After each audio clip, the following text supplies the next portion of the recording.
Voy a partir de ahí. Porque nosotros, es cierto pero incompleto, nosotros desde chicos, desde jóvenes, la formación inicial y la formación que seguimos recibiendo y en los modelos que nos dan nuestros jefes y en las orientaciones que nos marcan, siempre están basados en un modelo que se llama lineal. El modelo lineal es muy fácil. A lleva B. A mí se me rompe la lavadora y llamo a un técnico y me la arregla. Eso es el técnico. Es un modelo lineal. ¿Qué pasa? Que ese modelo pues no es insuficiente. Insuficiente porque no vemos lo que hay debajo.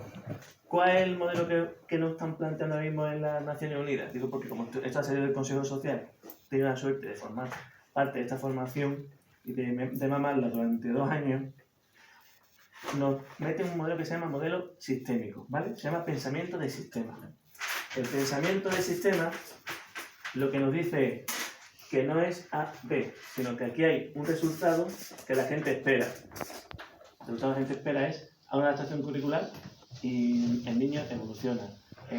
A docencia compartida y el profesorado cambia de mentalidad y ya el niño avance. Pero ese resultado esperado tiene muchas capas, es decir, hay muchas posibilidades que hay de fondo de resultados inesperados. Ya no lleva a B, puede llevar a B, a B', a C, a D o a resultados que no nos enteramos. Ese pensamiento de sistema es otra historia, porque es un modelo que se llama modelo de iceberg. Ahora lo voy a explicar. Mira, tiene que un iceberg, ¿no? Como en el asentismo, pero de otra manera, donde hay 4 frases. Esta frase que es la más profunda es la que establece que nuestras organizaciones tienen un gran problema para ponernos de acuerdo. Y eso no depende solamente de que seamos buenos profesionales y buenos técnicos o de nuestra formación científica, es otra cosa. Aquí arriba están lo que se llaman eventos. Lo que sucede en el día a día, lo que tú ves, pues son acontecimientos, este se enfada, el niño no avanza, el padre viene y te monta un pollo, el profesor que es un ceporro que no quiere entrar en la dinámica, el director que no es buen líder, son eventos, ¿vale? Pero estos eventos están en la punta del iceberg. Aquí debajo del evento están lo que se llaman patrones. Los patrones son cosas que se repiten más de una vez. Cuando te dicen una vez casualidad, 2 veces coincidencia, la tercera vez que ocurre un patrón. Cuando los eventos ocurren muchas veces, ya no es algo accidental, como un patrón. El patrón está ya en una capa que tú no ves. Cambiar esto es muy complicado. Pero por debajo de esto hay una cosa todavía más difícil, que son las estructuras que se llaman sistémicas. La estructura sistémica es relacionar estos patrones con los protagonistas de la película. Y es donde vamos ahora a sacar una reflexión. Y debajo está lo que sí es difícil de cambiar en todas las personas humanas, en todas, que son los modelos que se llaman, esto después lo dejaré colgado, modelos mentales. Y los modelos mentales están en una cosa que se llama VLP, que son los valores, que están bastante encadenados en cada uno de nosotros, las lealtades que tenemos y lo más importante, que es lo que nos mueve realmente a todos para tomar a veces decisiones, que es las pérdidas. O sea, valores, pero más que lo de las lealtades y las pérdidas. La gente tiene mucho miedo a sufrir pérdidas en todos los aspectos. Cuando te planteas las pérdidas que puedes tener incluso en nuestro equipo, en nuestro trabajo, esto modifica tu lealtad y a veces modifica los valores. Eso está aquí. Y de esta VLP sale lo que se llama la estructura sistémica y el pensamiento de sistema. ¿Por qué? Porque esto, valores, lealtades y pérdidas, es lo que establece lo que se llama, y voy a enseñar el vocabulario culto porque estamos también para enseñar los términos, ya que estamos en el ambiente anglosajón y las palabras castellanas son una mierda, supuestamente, pues no se dice que esto surge a raíz de aquí, en todas las organizaciones, también en el equipo, lo que se llaman facciones. Las facciones, en inglés, es un término que tiene cojones, que es scale, más o menos holders. Bueno, da igual. Las facciones. Stakeholders son, digamos, los agentes que intervienen. Y todo está relacionado con los valores de la lealtad y las pérdidas. Y me diré, ¿y cómo es posible? Porque al final nosotros tenemos un equilibrio difícil. Un equilibrio muy difícil a la hora de establecer nuestro trabajo. Y tiene que ver con lo que se llama liderazgo adaptativo, que es como se llamaba el encuentro de hoy. Pero para sacar el liderazgo adaptativo vamos a partir de aquí. ¿Por qué? Porque las facciones, fijaros, hay un círculo donde tú quieres conseguir una serie de logros. al final todos buscamos un logro y un propósito. También el equipo. El propósito de que los centros tengan una enseñanza más adecuada, los chavales salgan adelante, que al final podamos mejorar la permanencia y promoción en el sistema educativo. Y toda la gente que venimos tenemos ese propósito en verdad. Pero cuando hay valores, lealtad y pérdida, aparecen los stakeholders, aparecen las facciones.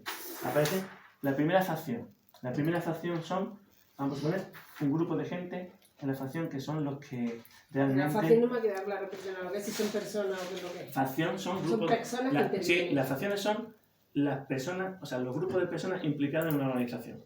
Puede ser una. Que aquí hay facciones. Sí, aquí hay facciones. Aquí, en todos los grupos humanos hay facciones. Las facciones pueden ser una persona o un grupo de personas. Y ahora voy a decir, pues, cuando veáis los grupos que hay, lo vamos a ver, ¿vale? Están, por ejemplo, los que dicen que luchan por un logro diferente.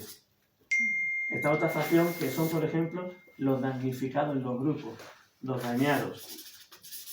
Otra facción que están, por ejemplo, los que son siempre creadores de problemas. Están en las facciones... Ahí estás tú, sí. y yo. No, Y yo también. En la facción, por ejemplo, que están también los que realmente siempre pasan. En las facciones también están tú. Cada uno tú y los tuyos, vamos a ponerlo. ¿Vale? Tu visión del mundo.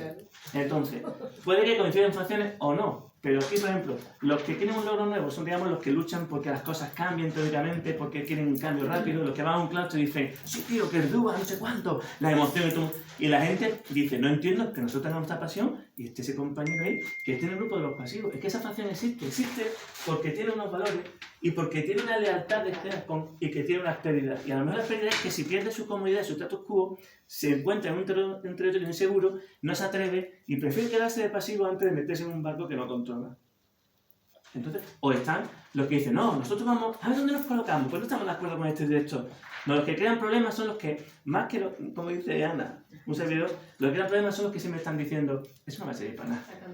Eso no va a servir para nada. Eso no va a llevar a la ruina. Eso disperso. Siempre no. Estas facciones en los centros educativos están muy marcadas. Pero en el debate también están marcadas. Tiene marcado porque tiene que ver con el liderazgo. El liderazgo de estas facciones, de los valores de lealtad y pérdida, tiene que ver con un equilibrio muy difícil. Imagino que esto es una balanza, ¿no? Un trampolín, ¿vale? Es un trampolín. Aquí está. Y hay tres grupos en el trampolín para buscar un equilibrio. Esas facciones también no son tan así, porque, No. porque tú eres tú, Sí. los tuyos, Y puedes crear problemas y sí, puedes ser así. que las facciones, yo estoy diciendo Puedes que estar... Tú lo quieres En varios. Sí. Pues nos pongamos a mirar que no. no es que sean facciones estáticas, pero sí, no sean estáticas, pero sí es verdad, son movibles, pero sí es cierto, Yo lo que no sé, digo, a pero sí es cierto, a ver si sale mi sí es mano cierto, y que nos aunque estoy sean estorbando. movibles, es cierto que uno al final se posiciona. No, al final se posiciona. Se posiciona Pues tú y los tuyos. no, posiciona o no, porque a veces tú los tuyos, lo importante no es que haya facciones divididas, sino que al final, para lograr un logro, es lo que voy a contar ahora. Que yo sé que soy muy lista, ¿no? Y que sabéis más que yo, pero dejadme esto que explique las cosas poco a poco, porque si no lo explico, interrumpí, está diciendo que vaya a encontrar, que vaya a encontrar. Es que eso es de que, entonces yo sé que vais por el pensamiento, pero dejadme. Estas facciones no se quedan estáticas, es decir, a veces se unen para lograr un logro. Es decir, si yo resulta que con los que son ilusionantes yo también tengo, pues me uno a ellos. Y entonces esa unión hace que tú tomes una decisión, pero finalmente te pones frente a. ¿Y a dónde voy ahora mismo? Al respecto. El liderazgo es un equilibrio, es muy difícil buscar este equilibrio. Fijaros, tiene que ver con el trabajo. Estos son los que hacen el trabajo.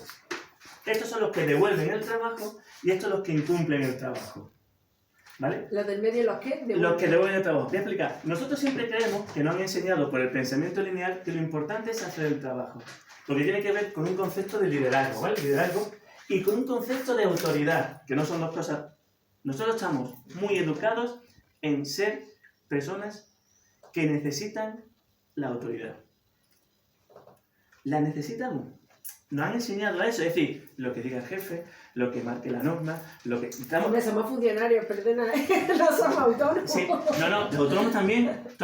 En cualquier empresa económica necesitamos, hay gente que necesita, no es que nos debamos, hay gente que necesita tener a alguien que Sí. marque siempre lo que tienen que hacer. Son muy buenos trabajadores, hacen el trabajo. Esto se llama hacer el trabajo. Se llama... ¿me parece? No, esto es una persona que vamos a llamarlo responsable, son responsables, ¿vale? ¿También? Hay gente que no solamente hace el trabajo, sino que devuelve el trabajo, es decir, oye, José, yo hago esto, pero ahora te toca, dime tu opinión, dame feedback, como ahora, ¿te he hecho un trabajo? No, pero espérate, que te voy a devolver el trabajo porque yo he visto aquí una cosa que no me gusta. Esto es lo que siempre llamamos nosotros corresponsabilidad. Y después está la gente que va del trabajo, que nos toca los cojones, vaya. Esto es incumplimiento, ¿no? Del trabajo, ¿vale? Esto es irresponsabilidad. Este lo tenemos en todos los centros. Aquí vamos a poner menos, pero que esto lo tenemos mucha gente. Gente que va del trabajo, que son irresponsables, evadir el trabajo, no meterse en fregado y no quede problema, es irresponsable, ¿eh? Los que son muy obedientes, ¿verdad? Son responsables, meta responsables, pero lo que nosotros tenemos que buscar en nuestro liderazgo adaptativo es ser corresponsables. Es la única forma de que nuestro propósito es de que el sistema avance. Lo que pasa es que esto es muy difícil. Esto es muy difícil. ¿Vale? Dicho esto, ¿qué tiene que ver esto con el liderazgo adaptativo? Porque el liderazgo adaptativo lo que nos busca es lo siguiente. ¿Qué voy a decir? Miguel podría haber estrenado la pizarra. Sí, claro, mientras la ponemos y hacemos una formación extensible. A ver, No, pero podríamos haber tenido... el liderazgo adaptativo. ¿Qué estamos hablando del liderazgo adaptativo? El liderazgo adaptativo tiene 3 fases importantes. Uno, la primera fase sería identificar entre nosotros cuáles son nuestros valores, nuestras lealtades y nuestras pérdidas. De cada uno, ¿eh? Después, el segundo momento sería ver cuáles son las facciones que hay a nuestro alrededor. Las facciones. No sé. Y una vez que estas facciones se debe identificar dentro de cada facción cuáles son sus valores, lealtades y pérdidas, que son legítimos, por cierto. Hoy, es una cosa importante. Yo puedo estar de acuerdo o no con una facción, pero es legítimo que tenga sus valores, sus lealtades y sus pérdidas. Y a veces ceder o no ceder es lo que va a hacer que el sistema se rompa. Ahora voy a explicar cómo. Lo tercero del liderazgo adaptativo, que es importante, es hacer un ejercicio circular que no solemos hacer o lo hacemos muy mal, que es este. Observar primero, interpretar después y último término, actuar. Nosotros no lo hacemos así. Nosotros es actuar. Después hacemos una... vámonos y después... No. Aquí hay que observar mucho e interpretar. Observar e interpretar. Y luego actuar. Eso requiere trabajar un músculo que no es músculo sexual, es músculo sexual, que es verdad, el otro músculo sexual que es el cerebro, que la gente utiliza otros músculos, ¿no? Pero el cerebro no. Que es que aquí tenemos que hacer 2 cosas. Estar en la pista de baile, que es lo que estamos haciendo normalmente cuando trabajamos, nosotros estamos en interacción, estamos en la pista de baile, todo el día bailando, todo el día inventando, todo el día haciendo cosas, pero de vez en cuando tenemos que hacer una cosa que se llama subir al balcón. Es una metáfora, básicamente. Subir al balcón es que algunas veces, aparte de estar trabajando, tenemos que hacer lo que se llama contemplación en la acción, es decir, ¿yo qué estoy haciendo? No, desde arriba. Sí, pero tú mismo, tú te descentras. Pero no solamente con uno mismo, sino con el equipo, de los equipos. Tenemos que ser más observadores, más contemplativos. A veces estamos viendo que la gente actúa, que la gente hace, y a veces en vez de meternos en el fregado, tenemos que distanciarnos y desde el balcón contemplar qué coño está pasando. Y ese ejercicio de músculo habría que hacerlo muchas veces. ¿Qué pasa? Que como estamos, como ahora mismo utilizando también la realidad del mes de junio, que parece que todos los años agolpan todo en junio, porque parece que si no hacemos, no somos, eso es lo que ocurre. Que si no estamos haciendo cosas y no hay 21 reuniones, parece que no somos. Y hay una disyuntiva ahí muy fuerte, es ser o hacer. Y a veces son las 2 cosas, hacer, pero también no ser. Y esa contemplación nos cuesta mucho trabajo hacer. Pero bueno, estas 3 cosas serían el liderazgo adaptativo. ¿Por qué? Porque fijaros, ¿cómo avanza un grupo? Aquí vamos a suponer que este es el tiempo, ¿vale? El tiempo real.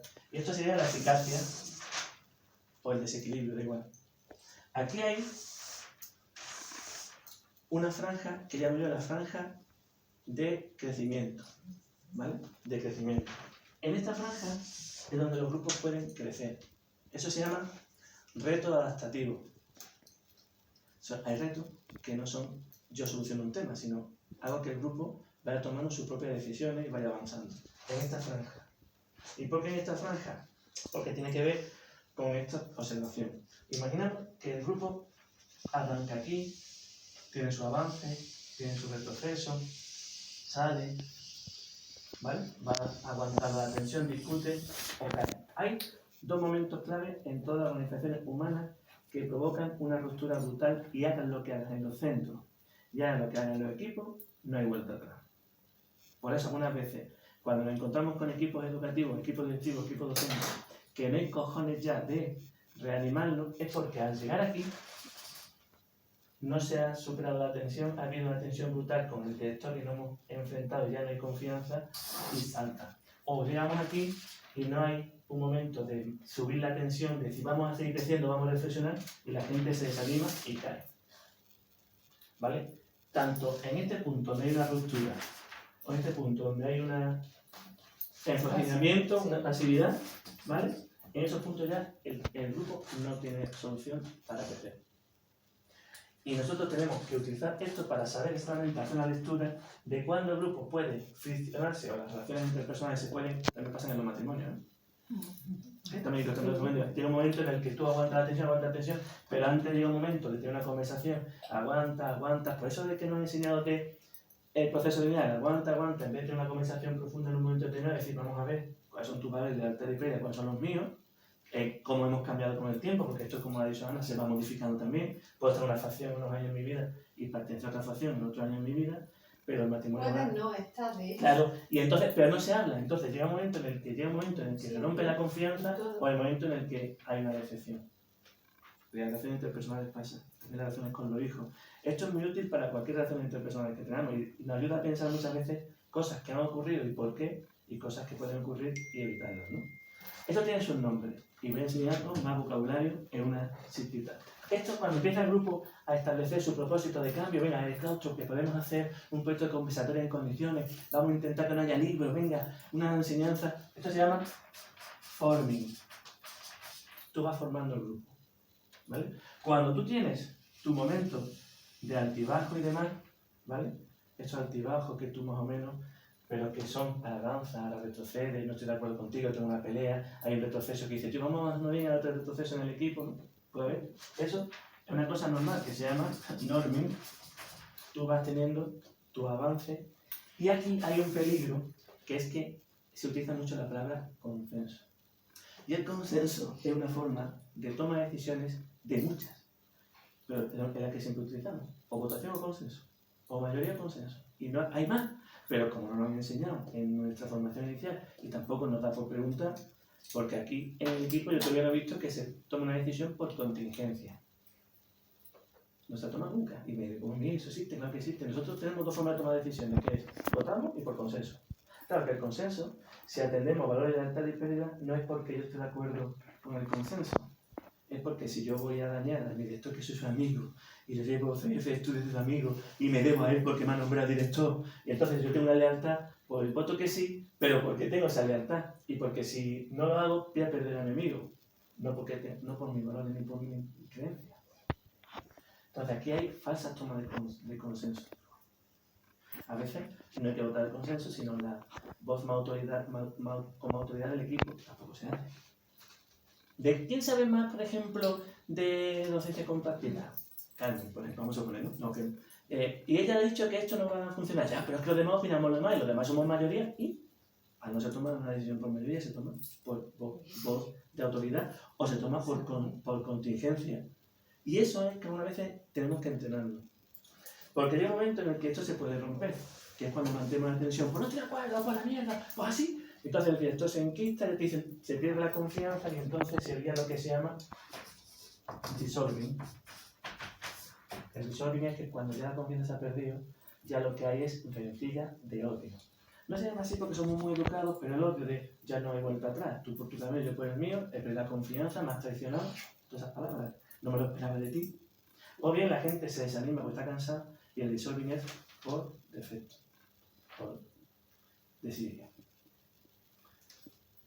Todo esto, liderazgo de este tipo, buscan una forma de trabajar, que es el performing.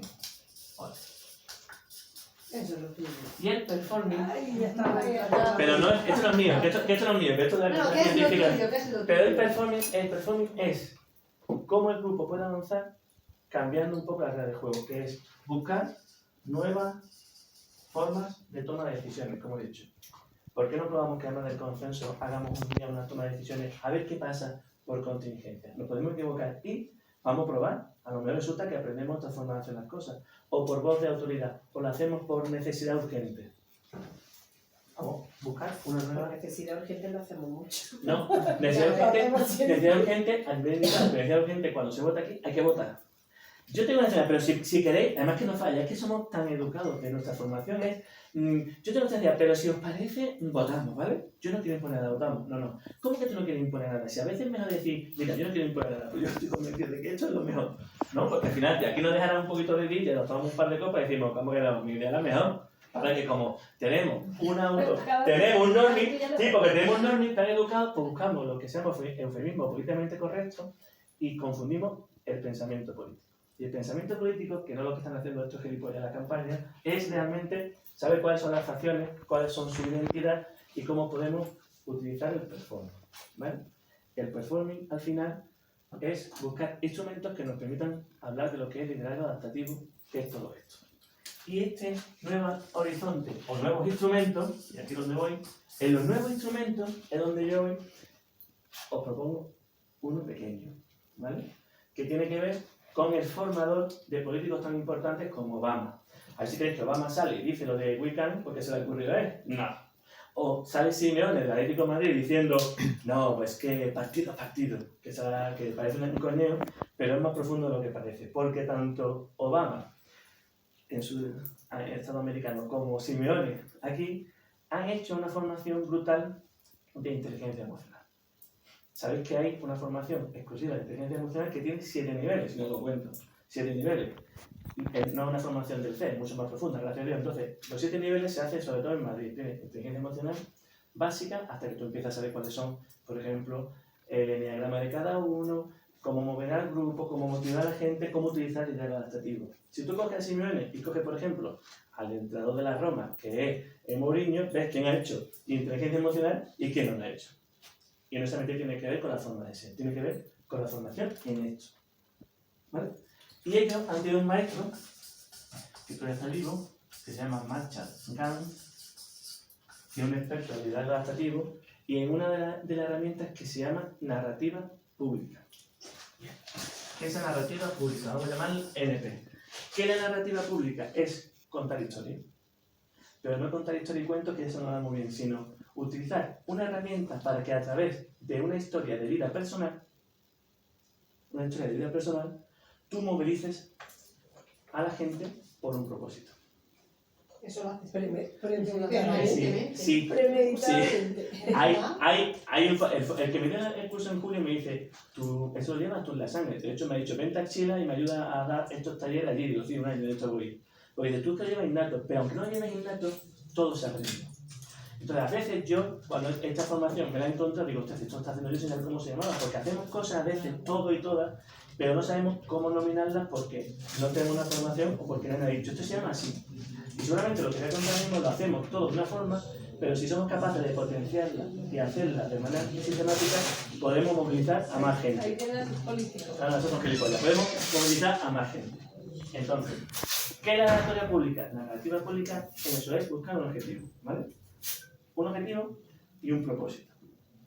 Y lo están haciendo mucha gente en muchos lugares, ¿no? Y hay muchos anuncios, si os fijáis, que están así. Y tiene 3 partes interrelacionadas, que es la historia del yo, la historia del nosotros y la historia del ahora. Por ejemplo, ya estoy aquí, ¿vale? ¿Sabéis que hay un movimiento importante en Estados Unidos ahora? Bueno, importante en Estados Unidos, no, en Me Too no. Vamos a dejar otro, no es que el Me Too no me interesa, que también tiene que ver, pero el Me Too está empezando a ir. Pero hay uno más sentado que es la de Black, ¿no? La Black Matter, ¿no?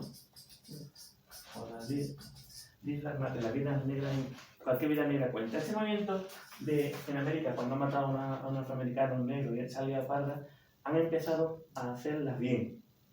Martin Luther King, sin saber cómo se llamaba esto, empezó a hacerla bien, cuando dice yo tuve un sueño. Tuve un sueño porque Martin Luther King y Marshall Gans fueron alumnos y discípulos, ¿vale? Martin Luther King era bautista también, fue maestro negro de este hombre que es blanco, que ahora ha formado a Obama, que es negro, ¿veis el círculo? Es curioso, ¿no? En esta historia, entonces, la historia del yo es buscar cómo, desde tu experiencia personal, a través de una historia que le cuentas a otra gente, hace que se mueva un grupo parecido al tuyo y busquemos un propósito para cambiar las cosas ahora. Pasa con este movimiento, pasa con la cultura gitana ahora en algunos sectores del Consejo Estatal, pasa con el movimiento MeToo y pasa incluso con cualquier movimiento de liberación. Pero esto tiene una forma de hacerlo, tiene una sistematización, ¿vale? Y pasa fundamentalmente por un concepto que a mí me parece muy interesante, que es lo que se llama el jardín de historia. Yo, por poner un jardín de historia. Vamos a poner un jardín de historia. El jardín de historia, que ahora tengo aquí una ficha preparada con ustedes, que no te me lo he pensado. El jardín de historia tiene varios momentos, ¿no? El varios momentos es buscar experiencias de nuestra vida personal que no hayan marcado. No tienen que ser positivas, porque de todo, la cuestión positiva y negativa es una cuestión muy católica, ¿no? Que es otro tema que ustedes nos metemos, nos levantamos por la mañana y te sientes culpable si sabes por qué es una creencia católica muy fuerte. La creencia católica no es positiva, la creencia católica positiva es otra. Y entonces la gente, cuando se siente culpable, o se entra de comer, o se va de compra, o se pone a llorar, o va al gimnasio. O no corre por la calle, no. Sí, sabes por qué muchas veces, hasta que ya va pasando años de madurez y va contando a la gente.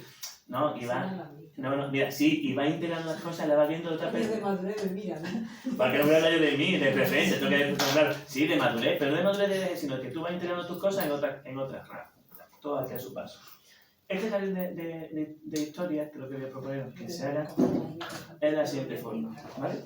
Yo voy a buscar un reto que tengo. O que tengo, un reto, ¿vale? Ese reto, sacar a mi hija adelante. Ese reto es lograr que mi equipo directivo de tal zona se unifique. El reto puede ser lograr que los chavales que están siempre olvidados en los centros de compensatoria tengan voz y voto. El reto puede ser que por fin en la delegación haya un puesto de menores en situación de riesgo. Un reto, el que tenga. El reto de transformar las favelas de Brasil. Un reto, puede ser un reto local, un reto ideal, un reto de sueño. Pero eso tenemos pendiente. Lo segundo, tenemos que ver qué experiencias hemos tenido, algunas, con respecto a ese reto que planteo. Pues experiencias que han salido bien o experiencias que no. Yo tengo un reto y ya tengo una experiencia, ¿vale? Y luego lo último es cómo eso lo voy a convertir en mi propósito.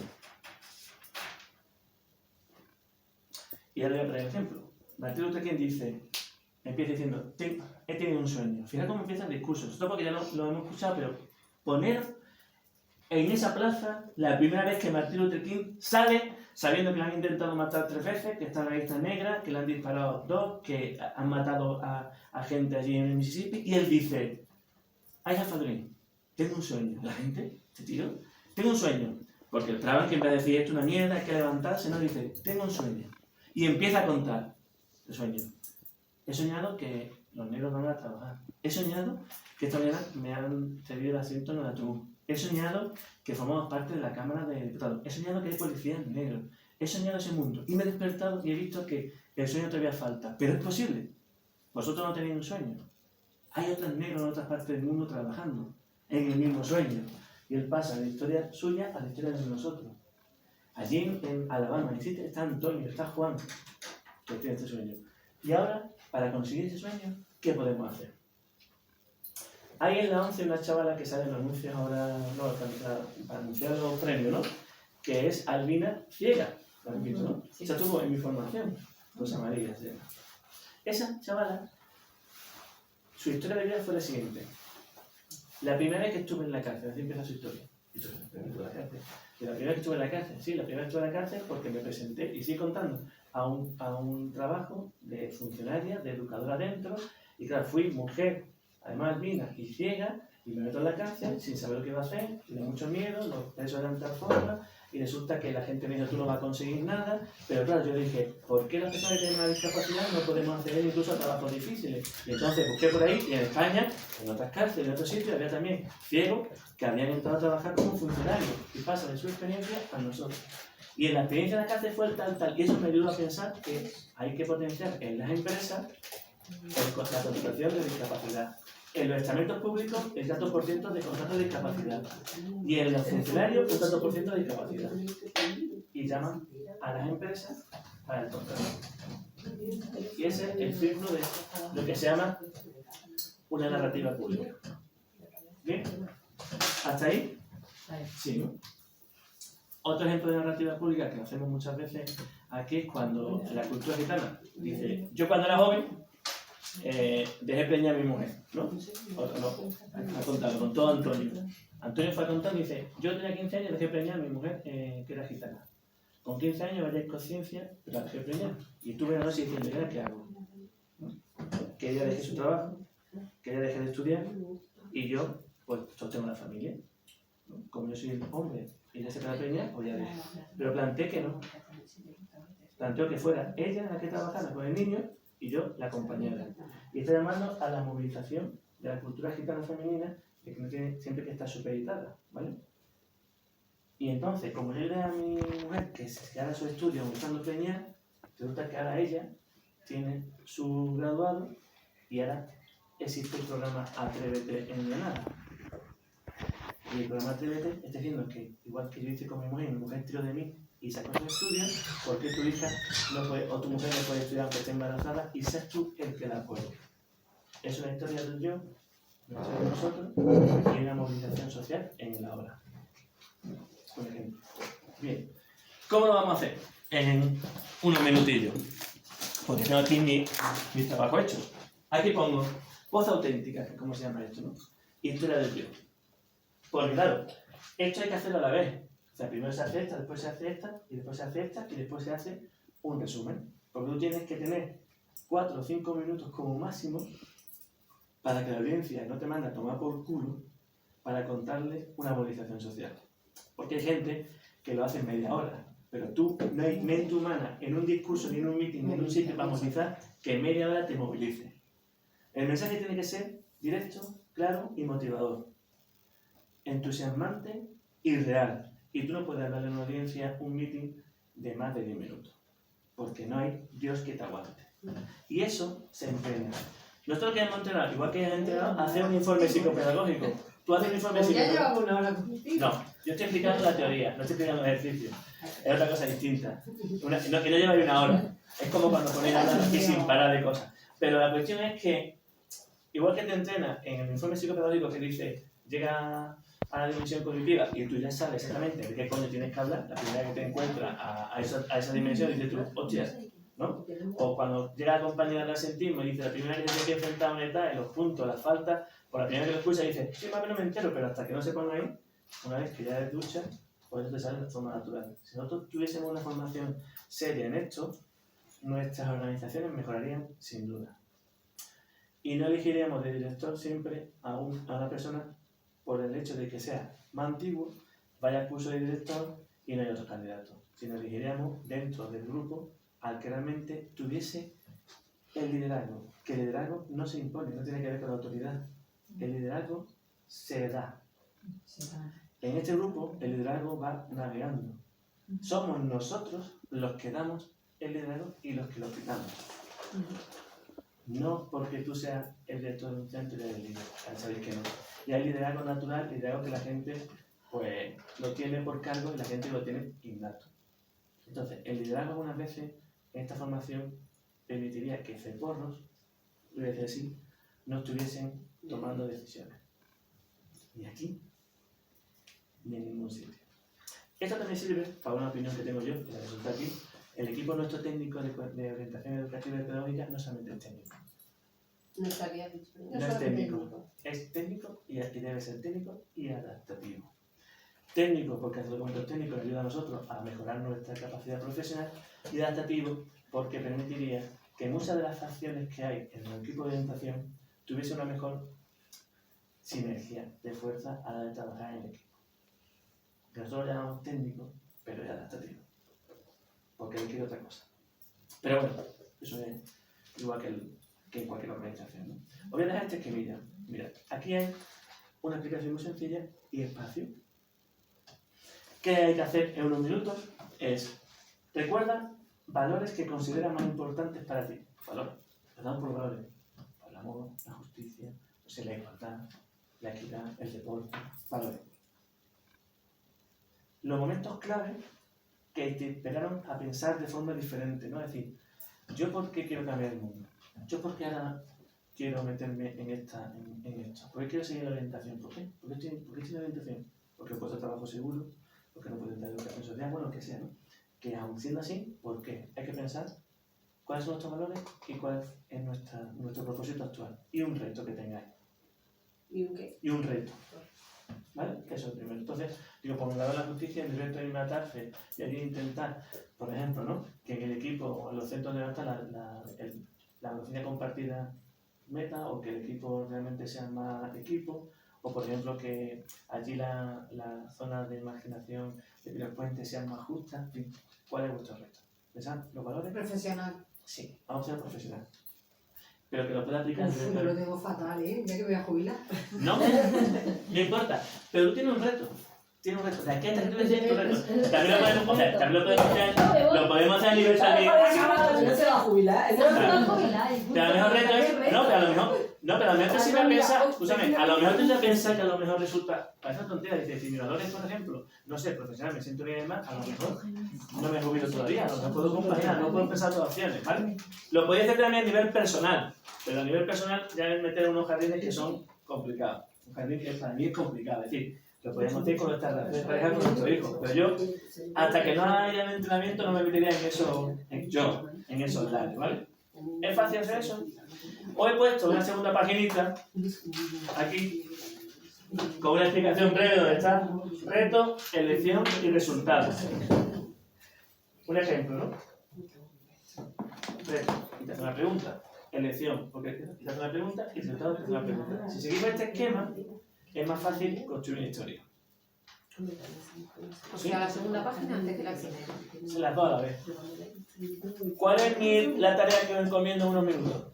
Que viendo cuál es vuestro reto, vuestra elección y el resultado, más o menos, o cuál es vuestro sueño, cuáles son vuestros valores, cuál es vuestro reto a corto plazo, intentéis contar la historia. No la vais a contar. No hoy. Intentéis contar la historia. Porque yo voy a poner un ejercicio para luego. Para luego. Para luego. Ahí sí va a ser más importante. Y a más importante ir a la reunión del equipo técnico. Que esto, pues no. Esto para mí lo más importante. Pues no, el equipo técnico pues puede ser una mierda. Pues no. Entonces, la cuestión es que, si no, monto la historia para que después me mandéis un vídeo. A mí. Solamente lo haré yo. Ese es el reto que yo os pongo. ¿Solamente lo hagas tú? Sí. No, en principio. Sí, como estáis las dos hablando, lo voy a repetir, no me importa. Sí, por favor. Repite, por favor. Bueno, lo grabado. Hoy ya la he hecho, voy a tener una tarea ahora sencilla y otra para más adelante. Pero sencilla. La tarea es que penséis... ¿Hacemos de deberes? Sí, voy a dar deberes, sí. Pero yo no tengo otra para Julio. La otra para Julio. Sí, no, la otra, da igual, no, para Julio o para nunca o para alguien me la puedo hacer mañana porque a lo mejor un rato dice, pues voy a sentarme, porque tiene que pensar, que es que penséis, lo que he dicho, unos valores vuestros, unos retos y algunos sueños que tengáis, ¿no? Y con la segunda paginita donde te pone, que la vería antes que la primera, porque esto es para escribir, donde te pone reto, elección y resultado, para que sigas un esquema, para sistematizar tu reflexión, una vez que pienses el reto, tu sueño y cómo lo abordarías, que me cuente a mí. ¿Y si no tengo sueño ni reto? Sí, sí tienes. No, lo que pasa es que sí, para hacer las introspecciones. No, introspección. Error. Si nos quedamos siempre en lo cognitivo-conductual, que ha sido nuestra formación, Emocional. no, emocional ha sido una puta mierda. Nosotros somos cognitivos conductuales. Emocionalmente tenemos muchas lagunas. Y no es culpa de nuestra, es culpa de nuestra formación y de nuestra herencia. Y no hay una forma de romper herencia que rompiendo la herencia. O sea, ojalá. Esto es como la confianza. Es una paradoja. ¿Sabes cuál es la paradoja de la confianza? No. Pues que para confiar hay que lanzarse. Y para lanzarse hay que confiar. Con lo cual, para confiar hay que confiar. Vaya putada, ¿no? Pues para cambiar la inercia hay que cambiar de inercia. Es decir, nada, tío, yo ahora no tengo sueño, ahora no pienso un momento malo, tengo que pensar. Y la capa debajo. Y aquello haciendo así. No, y aquello, y porque conozco porque a mí me pasa, y aquello haciendo dentro por salir, pero tú, no es el momento de salir. De que el monstruo salga. Pues a lo mejor sí. A lo mejor es el momento de que el monstruo salga, porque tenemos que aflorar. Porque no tenemos un monstruo dentro que nos devora. Porque es verdad. Lo que pasa es que somos listos. ¿Tú tienes 5? Yo tengo varios. Somos listos. Lo que hacemos es decir al cerebro, todavía no es momento. No, para todas las cosas, ¿no? Incluso no es momento a lo mejor para llorar con tu hijo, no es momento para decirle a tu pareja, vamos a sentarnos a hablar que esto va bien o no, no es momento para tragarse el duelo, nunca va a ser momento. Porque nuestro cerebro está diciendo, y algunas veces nuestro momento es, cuando ya no podemos más y estallamos, dices, pues ya ha saltado la olla por aquí. Pero antes de ponerle el pitorrito a la olla express, que aquello, antes de poner el pitorrito a la olla express, antes de llegar aquí, que ya es o aquí, o aquí, o aquí, pero no hay más cojones, tener vuelta atrás, antes de tener aguante, es preferible tener paciencia. Y hay una diferencia entre el aguante y la paciencia. El aguante es que acojones o a ovario hasta que estalle. Y la paciencia es cuando tú dices, vamos a sentarnos. Nos ha copado todo el vaso, pero todavía tienes un margen de serenidad X. Aquí, no. Madre Aquí no mía. hay nada. Bien, entonces, os pido ahora mismo unos minutos simplemente para que penséis. No tenéis que escribir mucho, mi reto es este. Podéis elegir la dimensión de vuestra vida que queráis, además, no solamente profesional que queráis, ¿no? Yo soy profesional porque lo mío es más fácil, pero lo que queráis. Este es un reto, yo lo abordaría así. Y lo abordaría así, ¿no? Y luego intentar contar un cuento. O sea, un cuento en el sentido de decir, ¿cómo contaría esto a alguien para Ese es el de la para sensibilizarlo? ¿Cómo contaría esto a alguien para sensibilizarlo? Es decir, por ejemplo, imagino que mi reto es, mi reto es irme a formar parte de América Latina y el Caribe, de organización para transformar los barrios de allí. Ese es mi sueño. Y ahora, yo que no tengo claro cuáles son los desafíos que me enfrento, las dificultades, los miedos, da igual. Y después, ¿cómo te lo contaré yo a ti? Tú te dices, estuve en la casa de Vinicio. ¿No? Estuve en la casa de Vinicio, en la barrera tal. Y aquello me dejó marcado. Y a partir de contarnos, porque yo lo que quiero contarte es que yo me quiero ir a trabajar allí. Pero ¿cómo te lo cuento para que...? Pero la intención de la narrativa pública es movilizar, Sí, ¿no? Para que te acompañen no, en ese reto, ¿no? En ese sueño. Primero, antes de eso es sensibilizar para que la gente, como tú dices, Claro. la toque debajo cuando dice Claro. que la toque, que la remueva. Y luego, una vez que la ha removido es que yo no estoy solo en esto, que hay más gente que sueña como yo. Hay más gente que a lo mejor quiere otra forma de hoy. Y una vez que ya hay gente sensible que se une a la causa, ¿cómo luchamos para que eso llegue a buen puerto? ¿Sí? Y eso para que lo hagamos el primer hito de vida. Eso pasa en medio, ¿no? ¿Eh? Desde aquí hasta la historia.